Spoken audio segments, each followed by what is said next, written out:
बैठक थे जो अगली खुली बैठक होगी, ठीक है, अध्यक्षता में ही होगी। और एक चीज़ और बताता हूँ, कोई भी बैठक होगी आपके गाँव, उसके अध्यक्ष कौन होंगे? माननीय प्रधान जी होंगे।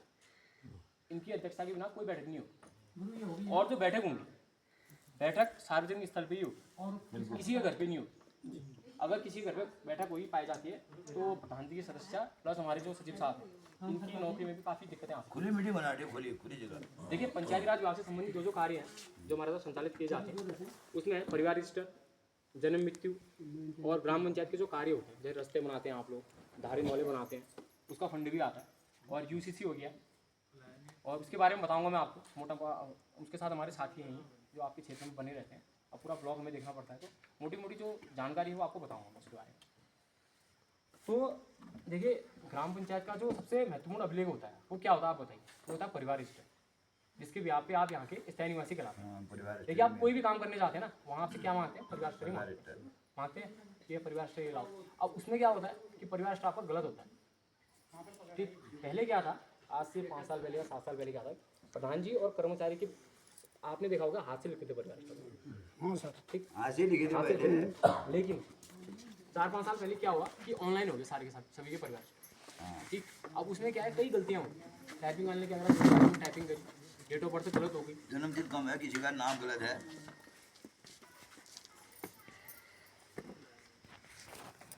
तो ऑनलाइन सुनना सब, तो सब कुछ ऑनलाइन है।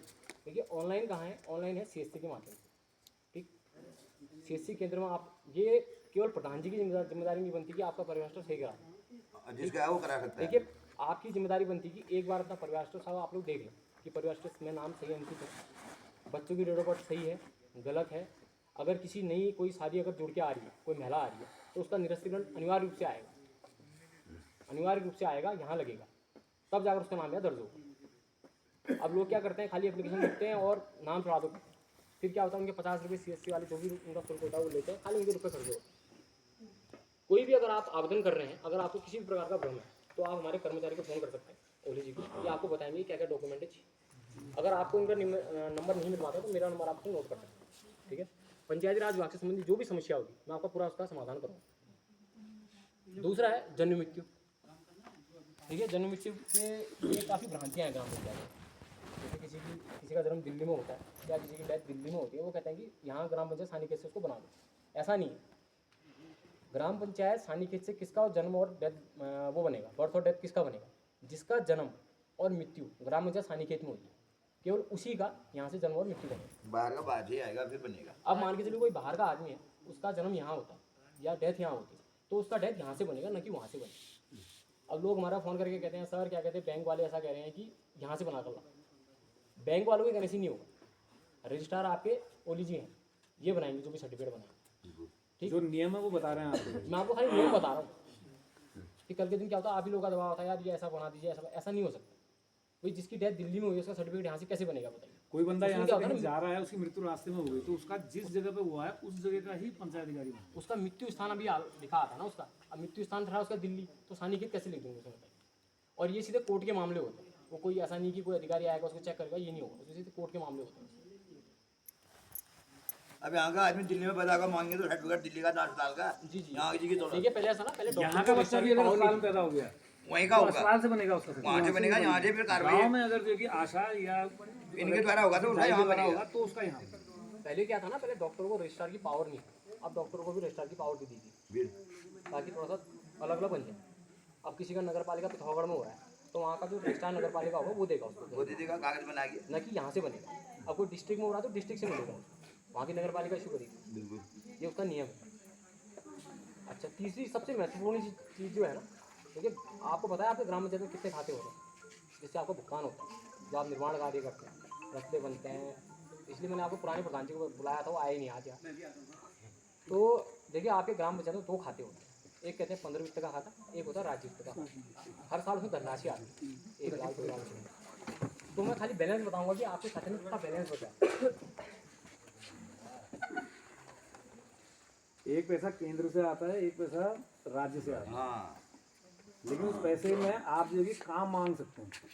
जो आपका 15 वित्त जो का खाता सुन है, रखा है प्रधान, ठीक है, 15 वित्त के पैसे में क्या होता है, भारत सरकार पैसा देती है, उसमें 4,84,000 रुपये आपके खाते में शेष है, जो आपके खाते में शेष है।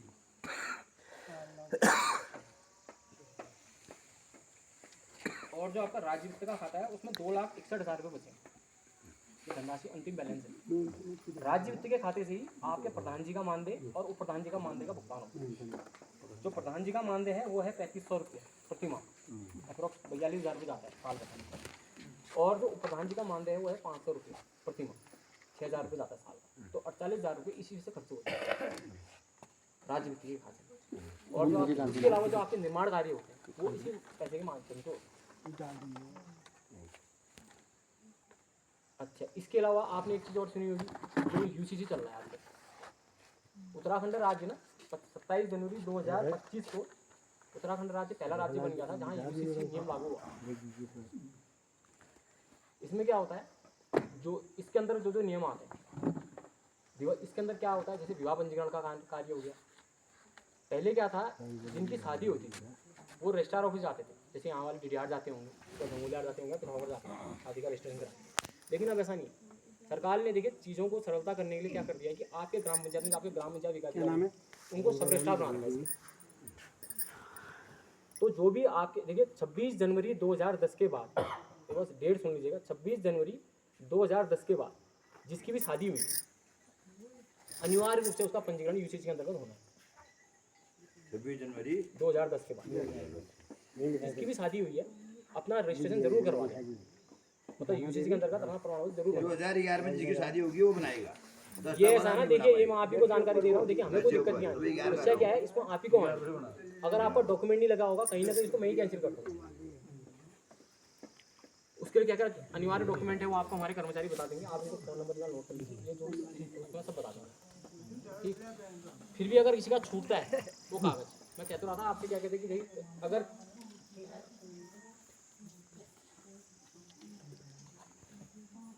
कहीं पर कागज़ की आपको आवश्यकता पड़ती है, यदि निरस्तीकरण हो